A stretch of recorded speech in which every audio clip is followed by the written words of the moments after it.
రాష్ట్రంలో ముగ్గురు వ్యక్తులు ఉన్నారు. ముగ్గురు వ్యక్తుల్లో ఒకడు తల్లి చెల్లి అనే తేడా లేకుండా ఎటువంటి అసభ్యకరమైనటువంటి భాష మాట్లాడాడో బోరగడ్డ అనిల్ కుమార్ మనకు తెలుసు. రెండో వ్యక్తి కేఏ పాల్. అతను ఏం మాట్లాడతాడో ఎప్పుడు ఏం మాట్లాడతాడో ఎవరికీ తెలియదు. నేను ప్రధానమంత్రిని అంటాడు కాసేపు, నేను ముఖ్యమంత్రిని కాసేపు, నాకు ముఖ్యమంత్రిని ఇస్తే నేను ప్రపంచ దేశాల నుంచి వేల కోట్లు తీసుకొస్తాను, లక్షల కోట్లు తీసుకొస్తానని పిచ్చి పిచ్చిగా మాట్లాడతాడు. మూడో వ్యక్తి జగన్మోహన్ రెడ్డి. అతను ఏ సందర్భంలో ఏం మాట్లాడతాడో, ఎలా మాట్లాడతాడో, ఎందుకు మాట్లాడతాడో ఎవరికి అర్థం కానిటువంటి దాబా జబా భాష మాట్లాడుతూ ఉంటాడు. దుర్మార్గం మాట్లాడేటువంటి బోరగడ్డకి ఏం మాట్లాడతాడో తెలియనటువంటి కేఏ పాల్కి ఎప్పుడు ఎందుకు మాట్లాడతాడో తెలియదు జగన్మోహన్ రెడ్డికి నాకైతే పెద్ద తేడా కనిపించట్లా. ముగ్గురు ఒకటే. ఇటువంటి వ్యక్తులు రాజకీయాల్లో ఉన్నారా?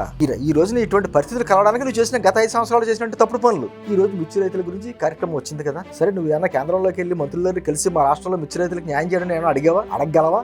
ఆ స్థాయి ఉందా నీకు? అసలు నువ్వు ముఖ్యమంత్రిగా ఉన్నప్పుడే కనీసం కేంద్రం దగ్గరికి వెళ్ళి మాట్లాడలేకపోయావు. ఇంకా ఏదో చేయాలి ఏం చేయాలి ఇంకా ఎందుకు కక్ష ఆంధ్రప్రదేశ్ ప్రజలంటే నీకు?